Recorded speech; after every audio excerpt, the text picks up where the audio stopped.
On and off in my life, I've always been a pretty early riser, but there have definitely been times where I felt like I would just show up to school tired and I was sleeping in class and I just didn't have any energy for my day. Quarantine also messed up my sleep schedule like a lot of other people.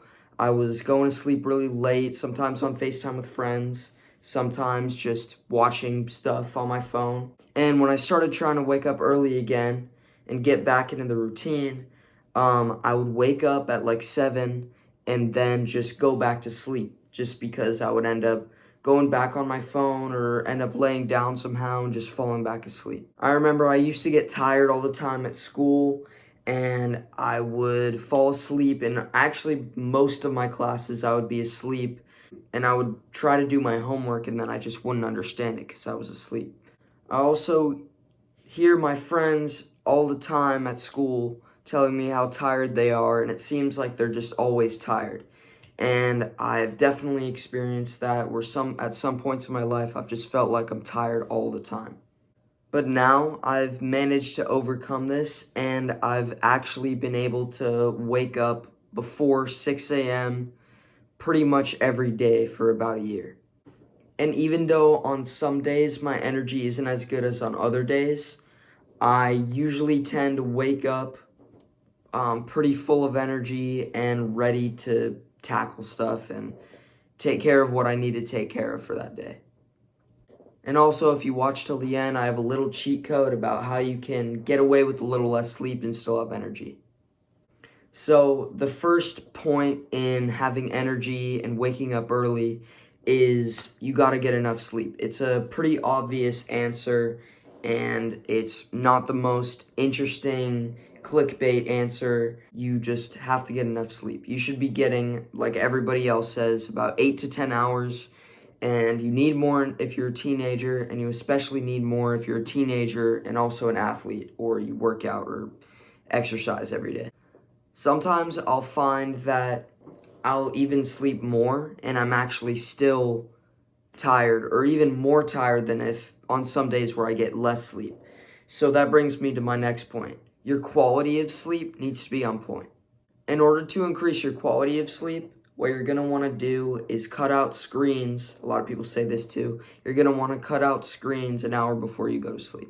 Something you might not have heard of is you don't want to do a lot of intense exercise either before you go to sleep, because it can bring your heart rate up and then you'll be too hyped up and excited to be able to fall asleep.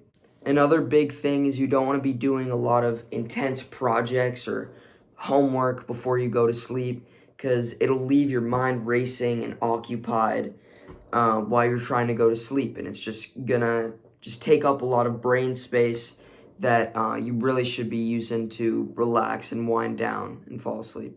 And if you really want to give that boost to your sleep, what you're going to want to do is just optimize the environment and the conditions of your sleep as much as possible. And make sure that those conditions are only for when you're sleeping. Like maybe you'll play some certain music, or you'll get an eye mask, or what's helped me to get deeper sleep is I put in earplugs. And earplugs are really good. Sometimes it prevents you from hearing your alarm, but just make sure you have your alarm turned way up and you should be fine. Also, one last thing that you might have also heard is when you're sleeping, you want your temperature to be cooler, around 68 degrees Fahrenheit. So another tip, this one is for when you're actually waking up in the morning. If you're gonna have caffeine, make sure you have it at least an hour after you wake up. I am sometimes guilty of being tired and having a cup of coffee or pre-workout right when I wake up, and it usually leaves me with a little bit more of a crash than I would like, sooner than I would like at school. Basically, the tiredness chemical that we have is called adenosine, and those receptors are blocked when you're on caffeine. And when you have a lot of adenosine, is like early in the morning when you're super tired, drinking caffeine is going to block them, and it's going to allow them to build up. And once that caffeine crashes, that adenosine is going to hit in a wave, and you're gonna be a lot more tired than if you were to wait until that adenosine was gone before you were to have caffeine. Some things that get rid of the adenosine are sunlight and exercise. So if you're gonna have caffeine, try to have it an hour after you wake up, and also get some sunlight and some exercise in before you have it.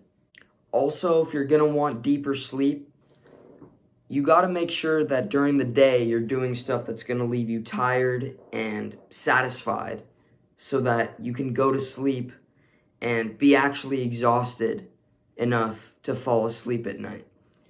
It's a frustrating thing to be ready for bed and get your night routine going and get all ready.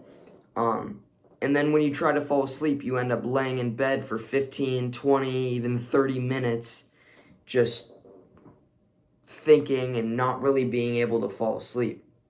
So if you want to be tired for when you have to fall asleep, during the day you should be exercising, you should be out, you should be getting sun, you should be playing sports, just doing stuff that's going to actually make you tired.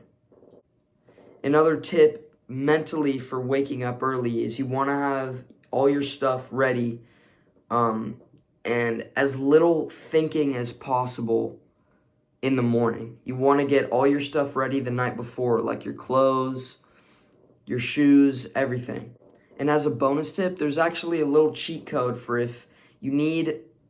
I don't recommend you do this every night, and I, of course, recommend that if you can, get that 8 to 10 hours of sleep as much as possible.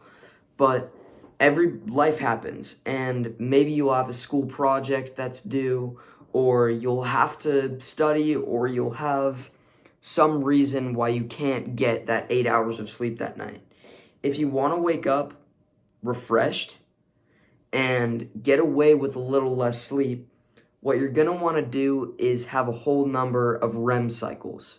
REM cycles or sleep cycles are basically the periods in which you sleep. There's a few stages of your sleep actually, and it's not just awake and asleep. When you go into REM sleep, that's called REM, rapid eye movement, and it's basically the deepest part of the sleep where you're actually dreaming. Basically, none of that's important though. The sleep cycles go in about waves of 90 minutes, and they actually get longer and longer throughout the night.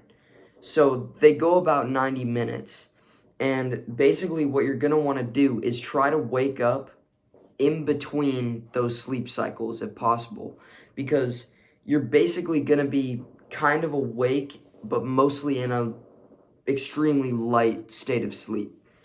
And the reason why that's important is because when you do that, you're not going to wake up super groggy and like you don't want to wake up like you were just in a dream and you don't know what's going on, you're all confused, which can happen when you wake up in the middle of a sleep cycle. And that usually happens, maybe you hear a loud noise, or most likely you just hear your alarm. That's why when you wake up naturally without an alarm, you're a lot less tired usually. So what you're going to want to do is you're going to want to get multiples of 90 minutes. So 6 hours, 7.5 hours, 9 hours, etc. And also what you have to keep in account is the amount of time that it takes for you to fall asleep at night. So as a rule of thumb for me, I fall asleep in about 15 minutes. So you're going to want to add 15 minutes to that time about. If you take a really long time to fall asleep, then add like 20 minutes, 30 minutes, etc. And hopefully if you use that method, you guys are going to wake up more fresh and energized and ready to do stuff. And also hopefully it's going to be a lot easier for you guys to wake up earlier.